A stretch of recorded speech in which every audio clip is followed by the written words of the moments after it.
All right, it's Tuesday, a day later, but J Leman's a busy man. But we're happy we could squeeze him in because Jay, I think you coming on the podcast is cathartic for Illini fans because one, they get to discuss and hear about the issues that are happening on this season, but also, I mean, Brett Bielema's frustrated. You're frustrated. Everybody watching this is frustrated. Yeah, that was one of the. We've had some frustrating games this season. That was probably the most frustrating when I saw the mistakes that were made and just the kind of mistakes that were made. Probably the biggest one is just the kickoff mistake. I'm screaming at the TV thinking this is a high school football team mistake. Obviously there's wind. And I heard you say it on a previous podcast. If a guy's not ready to adjust and catch a ball like that, he should not be back there at this level. So to see things like that, to see some of the breakdowns offensively, it just was really a struggle to watch. And I think what's most painful to me is that Illinois fans have seen this trek on a coach's career before, and they really don't want this to be another trek. But it has similar patterns of 2002, of 2008. Difficult years for Illinois fans. And so it's hard to kind of not see that. Jay, like alarm bells are going off in my head when I see that kickoff, when I see the punt, when I see these things happening, these mistakes that to me, I'm like, oh my gosh, for the first time in the Brett Bielema era, I feel like this is not coached well. That's what goes off in my head. And I'm like, that's what I thought we saw the first two seasons. So how alarming have these last two games been for you? These two losses to first-year coaches, Ryan Walters, Matt Rule. How alarming have those been and why? So a really good point. First off, first-year coaches. These are programs that are largely rebuilding, although Nebraska is rebuilding more than Purdue from a personnel perspective. Nebraska is not a good football team. I've watched 3 of their games in total, like 3 full games just at the network. I think Matt Rule's a good coach. They're not a good football team. They're not athletic. They don't have a lot of team speed. They're not that physical other than in their run defense, but they're not overly physical. That's about it. When you talk about their D-line and some of their linebackers, they're not a good football team. Guys, that is a bottom, not even a top 50 or 60 football team that we could not score on, basically, other than the one touchdown. That's the thing. This is not a good football team. Purdue is right now not a good football team. And we haven't really been close in the fourth quarter. We were close, I guess, within 2 possessions because of the defense getting some turnovers and the lacklusterness of the Nebraska offense. What's so alarming to me is that it's such college football, the games, the seasons, the program is such a momentum play. We have a ton of momentum built up. It's tough to get momentum. Everything's easier when there's momentum. We've got absolutely zero momentum. I would say we're going to start to see on the recruiting trail as well, where, hey, there's going to be, I hope not, a possible decommits. I think somebody just decommitted recently. We're going to have trouble getting conversations with some of the players that we had. I can't remember who the outside linebacker was. I think he committed out Ohio State, but we had him on campus a number of times this year. He was from Chicago area. Marquise Lightfoot, who committed to Miami. Yeah. Miami, I'm sorry. But at least we're in the discussion with 4 or 5 different teams, right? There's been a while we have been in discussion. So I think the cumulative effect of all that is alarming from a macro perspective. The boneheaded mistakes, the turnovers, the special teams play, not this game, but in previous, the penalties have just been so discouraging, and the ineptness of the blocking and tackling at points have been bad as well. How damaging, Jay? I mean, you're kind of hitting at it. How damaging is this to a program in year 3? I think it's devastating. And here's the thing: I like this staff. I want this staff to do well. I'm obviously an alumni. I still think that Brett Bielema is a great football coach. I still think he's the guy. So I want to say that. But to say that these last, let's just say 4 or 5 weeks have not been devastating would be an understatement. We're not beating teams that we beat previously. We are, in a bad Big Ten West. We seem to be maybe the worst team. Quite possibly. I thought that was Northwestern. We might be the worst team through 6 games. That's not hyperbole. That's just looking at the tape. Northwestern has a Power 5 division win. We don't. We might be the worst team in the Big Ten West. We're probably better than Indiana. Right. We thought we were going to, and so that's where we're at. Whether we're a better football team than that or not, talent-wise, or we're a different stage of our program, our record is what we are. That's what people see, and it's kind of the way it's looked has been really concerning. These haven't been overly close losses. These have not been what we've been accustomed to under Brett Bielema. And so I'm very alarmed at the lack of competitiveness, the lack of fundamentals that have been quite honestly missing from the offensive and defensive side. And that's not something we've seen. And so when I see that breakdown and the special teams breakdown, I'm not trying to be an alarmist, but I am raising the alarm bells that this is not a good place to be at when you're trying to build a program and get sustained momentum, something Illinois hasn't had for years. Listen, Jay, we can throw out the Big Ten West contender. We can throw out even the discussion right now about a potential bowl game, right? They got 6 opportunities here left. 2 of them, I just don't see them having a really good chance at, but they're set to lose some of their best players after this season. So you got 7 weeks, 6 games left here. What is the importance of the final 6 games of this season for Brett Bielema and his team and his program? Well, I think it's very critical. You're 8-5 last year. You don't finish the way you want to. And if you finish with a 3-win or a 4-win team, even a 5-win, very disappointing. It's a disappointing season. There's no other way to put it. This is what we've seen with Illinois, and we got it with the COVID year a little bit. There's a class that comes in. Lovie Smith's roughly his 2nd or 3rd recruiting class, right? That Sydney and all those guys came in on. They practice. They probably play way too early. They get a lot of experience. By the time they're 4th, 5th, or in this case, 6th-year seniors, they're just as good as the high-level recruits they're playing against. But there is a vacuum after them of people that in 18, 19, 20 were probably the same level of recruits as Sydney and other people coming out of high school, but they don't have the 3 or 4 years of experience to make them as good, right?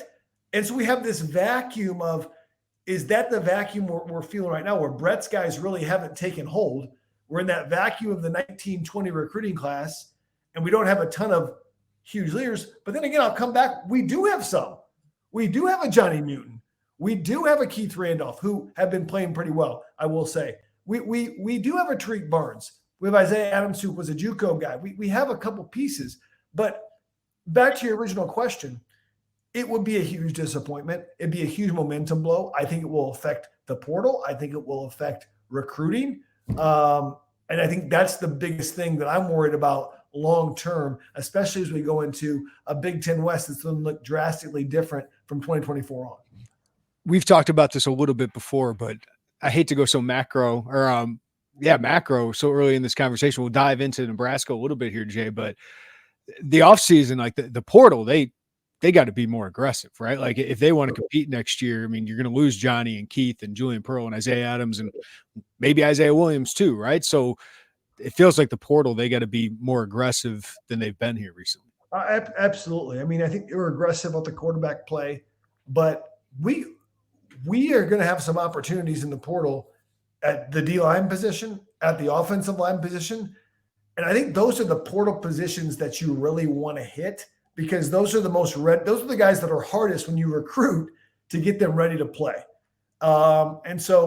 But guess what? There's a lot of fighting over portal players, right? I mean, in the offensive line and defensive line, I thought we kind of had an identity as a defensive line development machine, as an offensive line development machine.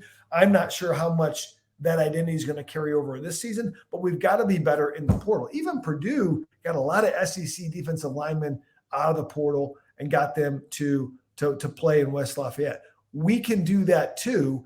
I just don't know with the momentum where we're at right now is the pitch. Hey, listen, the guys we have aren't good enough. We need you to come in and play right now. And maybe you sell that, because certainly we're not being very competitive right now.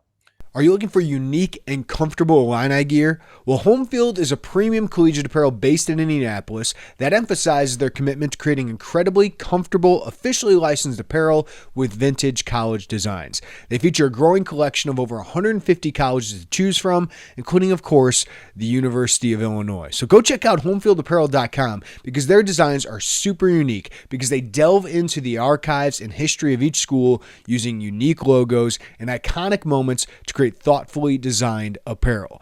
I'm scrolling at homefieldapparel.com right now with their Illini gear, and they have 1989 Fighting Illini basketball long sleeve. They got the Flying Illini logo, the script Illinois. You can get the pants, the joggers, that 1970s script, or a nice hoodie. They got the 80s Illini football helmet, the 2004-05 Illinois basketball logo on a vintage crew neck, the Ringer retro tee, the orange Ringer tee with Fighting Illini basketball on it. Go check these guys out because not only is the design fantastic, but these shirts, guys, are incredibly comfortable. Home Field is all about authenticity and nostalgia. So give their site a look. It's not the typical Illinois gear you see. You can find them at homefieldapparel.com where you can see their selection of colleges available, of course, including Illinois. And guess what? Our listeners get 15% off their first order with discount code Illini23. Again, 15% off at homefieldapparel.com with discount code Illini23. Whether you're looking for Illinois football gear for this season or Illini basketball gear for the coming season, check out homefieldapparel.com. All right, Jay, let's focus a little bit on this team right now because there's still plenty of time here. Is this offense broken, and why or why not? Well, it sure looks broken. And when you watch him play, and again, I like Barry Lunny. I thought in year one under Barry Lunny, the offense did take a jump. And although it had its struggles, it really limited mistakes. Didn't have a lot of big plays, didn't have a lot of big mistakes. We didn't give up a lot of sacks, not a ton of negative plays on the ground. Chase Brown erased some errors. We didn't have a lot of turnovers. So when you talk about what Brett says is most football games are lost rather than won, we were that to a T last year as an offense.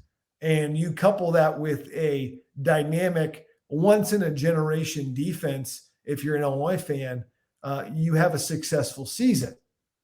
Now, right now, 21 yards rushing, 19 carries. I know there's some sack yardage and negative plays in there. Your run game's broken. I don't care how good Nebraska's rush defense is. They did give up 200 yards or so against Michigan running the ball as well. So, I mean, it's not that good. I know Michigan has a good offensive line and good run attack. Your run game is broken. Your pass game, other than Isaiah Williams, I will give Isaiah Williams credit. He's been consistent. I know he's yet to get into the end zone, but been largely consistent. Pat Bryant has talent. We saw the talent Pat Bryant flashed this game. It hasn't been consistent. We see some talent from the tight ends, but Luke Altmaier is showing some of his growing pains. He's not an experienced quarterback, and we're seeing that. I think if you give Luke Altmaier time, I think he has the tools to be a good quarterback.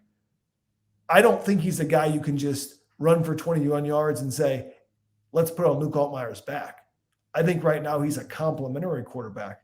But I've just been talking about the skill guys. What's broken here is the offensive line. And no matter who the skill guys are, we will not be able to score more points than we have if we don't fix the issues on the offensive line. I think Isaiah Adams has improved at tackle. I do. I still think he's a better guard. Yeah. I've already said that from day one. I think that he'll be a guard in the NFL. I think Julian Pearl's played solid, but we've had a rotating I think Kreutz for the most part has played solid for his first year as starter. But with Gesky being out, Chrysler being out, we just had some issues at injury. And, Brett comes out and says, well, we knew it was going to be an issue coming into the fall, right? Did we? Or did we think that was a strength? Mm-hmm.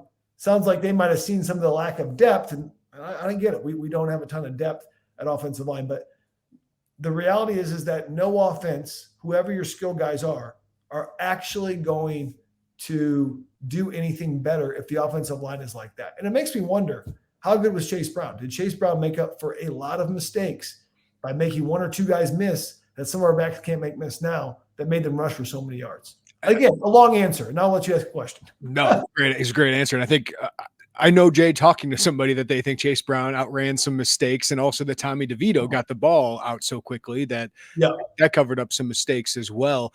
So, I mean, there's a lot of heat on Barry Lunney Jr. You can see it and hear it, obviously. And when you're not producing in year 2 of an offense, that certainly will be there. So I want to ask you, Jay, I mean, I have to put in the caveat, like when you have an offensive line like this, it's hard to call plays. So how much of this is personnel? How much is scheme play calling right now? Yeah, so we've seen Barry Lunney both at UTSA and last year have successful game plans. We've seen largely the scripted drives of each week this season have been pretty successful. They haven't finished the drives great. They've gotten kind of caught up in the red zone, or in this case on the 1 for this yard. So schematically, I think he's showing some creativity. Let's remember, he took some shots deep in the FAU game that really broke that game open, some trick plays. I think right now, and I don't want to bash on players, it's a personnel thing on the offensive line more than anything. I do think that plays into coaching because they recruit the players, right, and they coach the players. But I've heard Brett say this phrase more than any phrase is, we got to find out what they can actually do and not ask them to do something they can't do.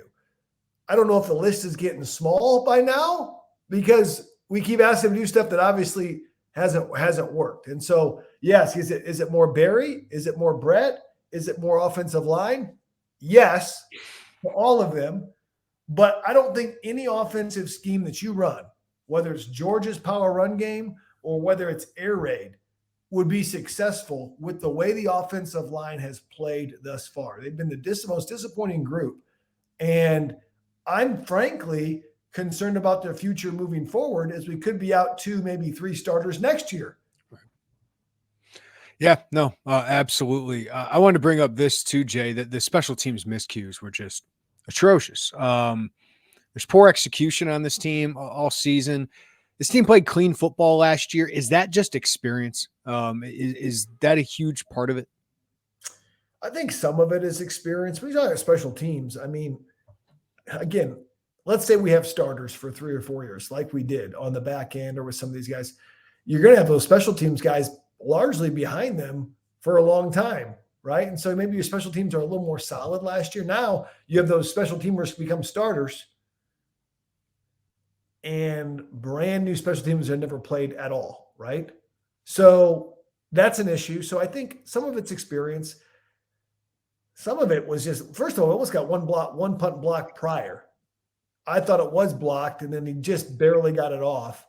Hugh Robertson got it off.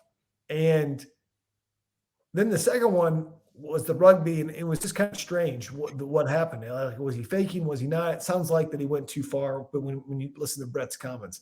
And then the 2 kickoffs in a row that were a disaster. It just seems like altogether coaching, the win should be an advantage for us playing at Memorial Stadium. We go against it all the time. It's good for 1 or 2 games coming out of the South that it's going to be whipping in there, and which should be an advantage. It should not be something that we're surprised about. Everybody in the Big Ten knows about it. We should be the best at it. We practice on the field. We just weren't ready on a lot of different levels. Let me go back to the offense for one more. Obviously, the short yardage situations.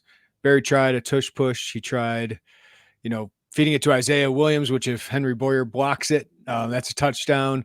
They tried Reggie Love. Then later in the game, they tried Caden Fagan. What do you do if you're him at the goal line or short yardage? Well, it certainly hasn't been for lack of trying on 4th down. If there's one guy that actually he trusts his offensive line more than anybody, it's Brett Bielema, right? Like, hey, we're going for it.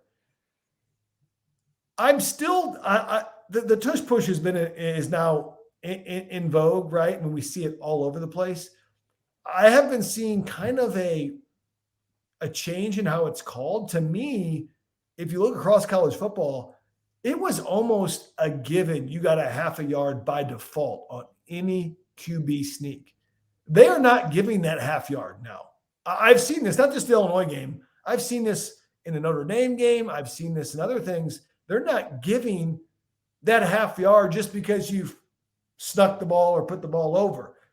So one, we're not getting great push on that. Two, it just seems like I saw Fagan fight through for one of them, but you also got stopped on one of them. It just seems we don't have a lot of grinding through tackles at the point of attack. We don't. And we're not getting great push. When we try to attack the edge with Isaiah Williams, we miss a block, right? So I don't have any good answers at this point. Obviously, the coaching staff who's getting paid a lot more than me and you don't have a ton of good answers either. So you know how I've thrown up my hands, Jay? I just give the ball to number one. He's my best player. With the running back situation the way it is, I'm just gonna give the ball to number one 10 to 15 times a game. That is because he is your one consistent is Isaiah Williams. Yeah, I would say that's fair to say. I also think it's strange that they just don't feel comfortable snapping the ball. Yeah. Under center. You should be able to snap the ball under center at this level for a couple plays if you need to do it and whatnot. And there's a lot of good goal line plays that allow the running back to get going with the quarterback under center a little bit better. And then you also bring in the naked bootleg off of that, which is a staple goal line play.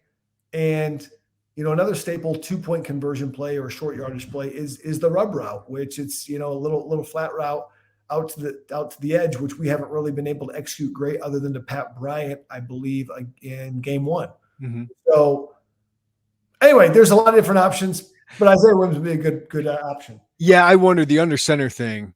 One, it could be a Josh Kreutz undersized. I mean, against Hutmaker, that Hutmaker's really good. He's a good nose tackle. Yeah. And then it's Luke Altmaier's skinny for a quarterback, right? Like, so personnel wise, I understand. I didn't love the tush push because I didn't think it was your strengths.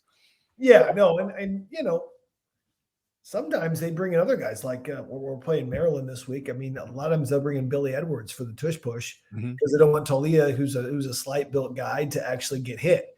So Caden Fagan, I would love to see him maybe at quarterback. Yeah, and bring him in and bring him in the Wildcat. I think we'll actually see him at Wildcat this week. So yeah, maybe Isaiah Williams in the Wildcat. Yeah, Isaiah Williams in the Wildcat too. Something like that, because obviously he was a quarterback. So with Caden Fagan next to him, probably. Yeah. Or Ashton Hollins is really skinny, but he's really long, Jay. So maybe you can just put the ball over the line. I'll tell you what, there's a guy. He was a bright spot for me in the game. And he's been a bright spot for me the last 2 weeks. I mean, he had a block punt against Purdue, picked up a fumble in the end zone against Purdue, wasn't called a touchdown, had a catch or two, had a catch against FAU. That's a guy that can when he's got an opportunity, has made plays. I think he's a guy that can work his way into the roster. All right, Jay, any bright spots on defense? I mean, obviously 20 points for Nebraska. It's not a good offense, but they were put in terrible situations time after time. So what do you see from the defense? Yeah, well, I thought, I'm still not crazy about the way our linebackers fill holes, although I think Dylan Rosiak was better. I think Dylan Rosiak, by the time he gets down here, is going to be a good football player. He's stout at the point of attack. He's got the speed. He's undersized, but we just don't have a ton of experience at linebacker with Tariq Barnes out. I think Odeluga, how do I say his word? Kanena, yeah. Kanena. I think Kanena Odeluga is a guy athletically, obviously built like a superhero or whatever, fits in. He's still learning how to play the position. He's athletic enough to make up for it. I think James Kreutz is probably the most instinctive of them all, although Rosiak's pretty instinctive. I feel really good about those three long term. So I think that's a bright spot. Johnny continues to get an amazing amount of pressures if you actually watch the tape and his penetration. So I think he's been a bright spot. Harper made a lot of plays. I think he ball hawk, some of those were 10 yards down the field and weren't the tackle amount was a little bit probably skewed. I thought Xavier Scott did a tremendous job on the pick with his adjustment and disguise. So you're talking about what are we seeing flashes of certain things? Those are some of the flashes that I see. I was really happy with their sudden change defense. A turnover happens and then bowing up, giving 3 points in the second half. This is a defense that I feel like has improved from the Kansas team that we saw. Of course, Nebraska and Kansas is like night and day offensively, but I do think they're improved from what they were playing like against Kansas and some of that's experience. we're just not getting enough production from our corners for the most part. My Strain hasn't played great. Zach Toby is young. He's going to be good. Taz has had his issues, but really what we're missing is the outside linebackers. We just have not had a ton of production. One, pressure on the quarterback, but two, setting the edge. Yeah. I just have not seen it from Seth Coleman and Gabe Akis. I think Gabe is an NFL football player. I think Seth can be an NFL. That's the thing. If I didn't think let's use Brett's line. We got to ask them to do what they can do. I think those guys can do everything. Yeah. I think Gabe and Seth can do everything. So it's befuddling to me because these are guys that had a lot of production last year under, the defense they ran last year. And this year, it seems like they're not nearly as big as part of the plan. So I want to ask you, Jay, because we've asked about it the last couple of weeks about the lack of production from those guys. And it's not just sacks. It's a pressures, right? It's disruptions. And you used the term Velcro before and just they're struggling to get off blocks. Right. Or is it more scheme related where these guys aren't getting in as many one-on-ones because they're not rushing as many guys because, they're sitting in the coverage. So what do you see? Like, why is that happening? Well, that's a great question. I don't think we're rushing as much as we rushed last year as far as the 5-man rush. I haven't seen that as much. At the same time, usually Johnny or Keith, one of those guys is getting double teamed. Mm-hmm. Usually, okay, which is a rarity for interior linemen to, demand that kind of double team. So that means that either Seth or Gabe or who's ever in there, Alec Bryant, I know Zeke Holmes has played a little bit, is going to have one-on-one matchups. And quite honestly, I just don't think they've been violent in getting off of blocks. Like they used to call me the Velcro man because my first couple of years I could not get off a block to save my life, and so I would go and like you said, I'd go up on a block and I'd just latch on right and kind of fight. And if you're a defender, rule number one is get off your block. There's always going to be someone in the box. If you're in the box as a defender, there's going to be someone that, is going to have you as their guy to block. So you're always going to be accounted for. You've got to defeat your block and then make the play. We're not violent with our hands getting off the blocks. We're not able to get around people. I'm not saying that about Johnny and Keith because I've seen them manhandle some people. I'm certainly not throwing them out. But from the outside linebacker position, I just haven't seen the violence in getting off blocks. I would argue that Dylan Rosiak's been better at getting off of blocks than some of the outside linebackers, just using leverage, and he's undersized but has good pop. And so I've seen better job out of him than the outside linebackers. Yeah, it's that violence. Like Rosiak, it stands out. Like he'll make mistakes, like you said, Jay, but he's just a violent guy taking on blocks. Yeah, no, he's very violent. He's got the athleticism, and it's more just a reps thing. I think he started 6 games, right, and he's rotated some of that. He's only going to get better, and he's a guy that attacks the line of scrimmage. It stands out with Rosiak. So I think that's the difference I want to see. Yeah. I'm very excited to announce our new partnership with Underdog Fantasy. We decided to partner with Underdog because it's the easiest place to play fantasy sports. It's also the fastest growing fantasy app in the industry.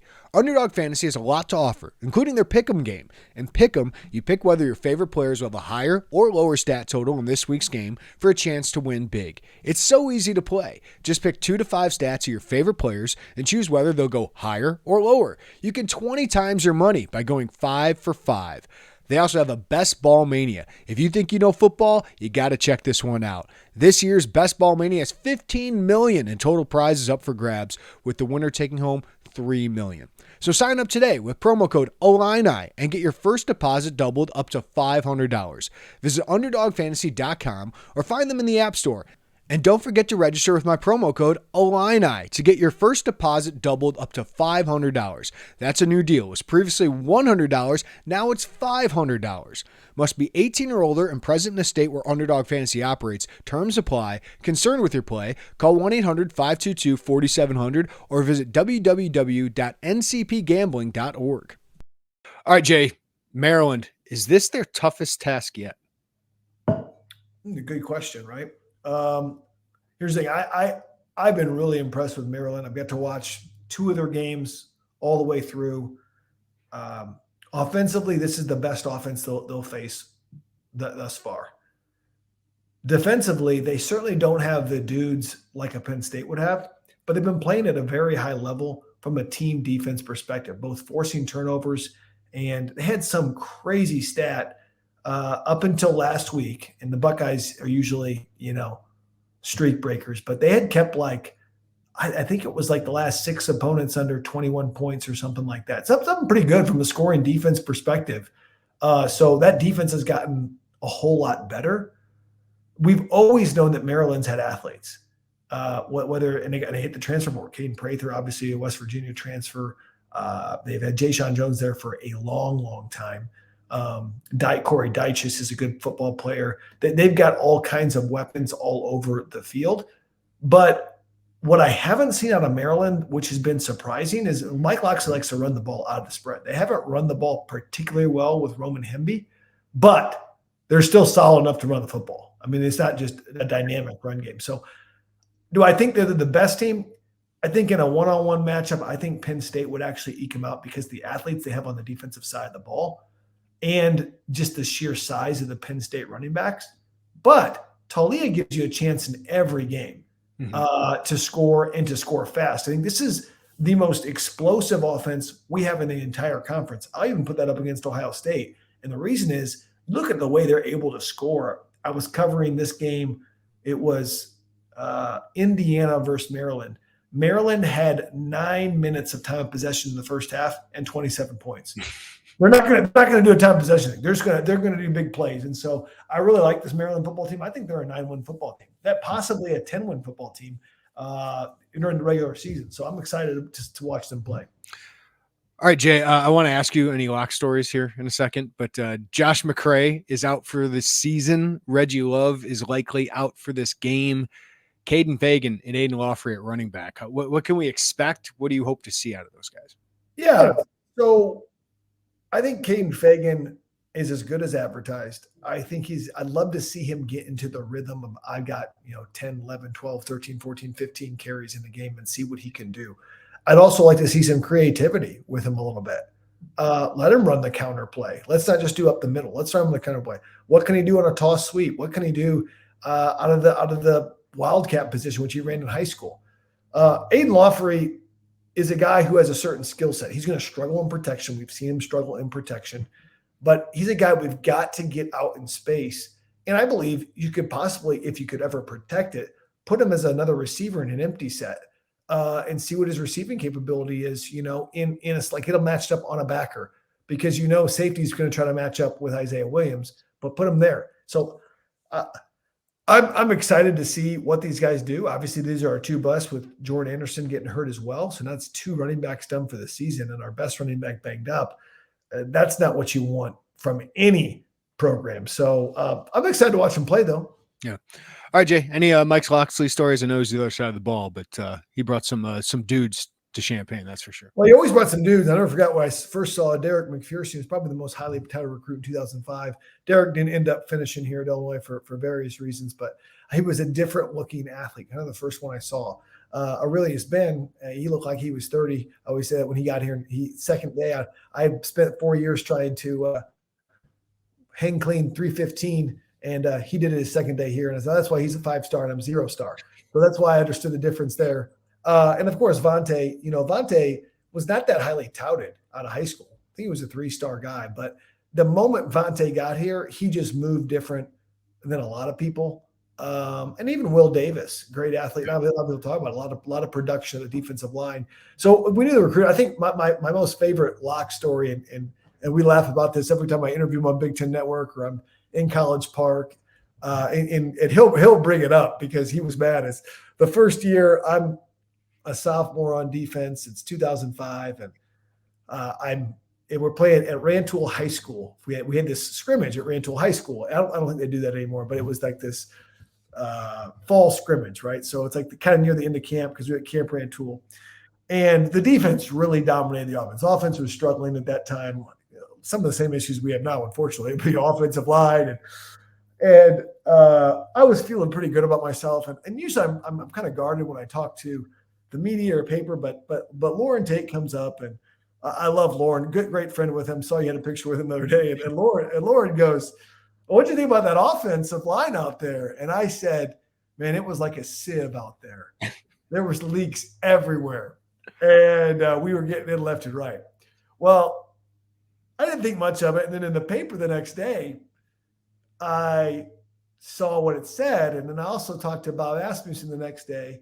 And Bob's like, hey, did you see that article that Lauren wrote? I said, yeah, I saw. He's like, oh, what do you think about that line he put in there? Because I don't think Bob would have put that line. Lauren didn't care, so he put it in there. So anyway, long story short is Loxley reads it, and I can just tell he didn't say anything to me. He's just not happy. He didn't say anything for a couple of days. So we get into 9-on-7 drills, which is basically, offenses run the ball, it's run defense, and everybody knows everybody's running. And then we do some blitz period, and they start running the ball pretty well. Pierre Thomas, I think, gashes us for 2-3 big runs. And Locke starts saying, oh, man, what a sieve over there. There's such a sieve, and oh, man, it's a sieve.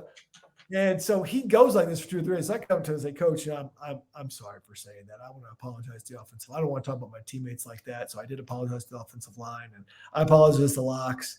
And he's like, oh, no, it's okay. You guys are just a sieve over there. I didn't even know what that word meant until I had to look it up, what it meant. So every time I talk to him now, literally, before the camera starts, I'm interviewing him at College Park if I'm on the field. Hey, how's that sieve doing? And we just start laughing. Great. So it's the story of the sieve. To this day, every time we see each other, it's like, how about that sieve? But I got a lot of good memories with Mike Loxley. Obviously, a fantastic offensive mind. You talk about a guy who's grown as a head coach from when he first started to what he is now. I think you'd be hard pressed to find a more improved head football coach than Mike Loxley, and so I'm really happy for him. Yeah, he's done a great job at Maryland. Well, J Leman, maybe we'll have something better to talk about next week, but it's a tough task for it. We're filling up 5 minutes with a Mike Loxley story on an Illinois podcast. We're really, really struggling for good stuff to talk about, but hopefully you listen. Hey, like, comment, subscribe. Helps the algorithm with this guy at Illini Inquirer. We need to make this YouTube channel blow up. So do me a favor. If you like the content you're getting, like, follow, subscribe, and hit that bell for notifications. Look at this guy. Thank you, Jay. Come on.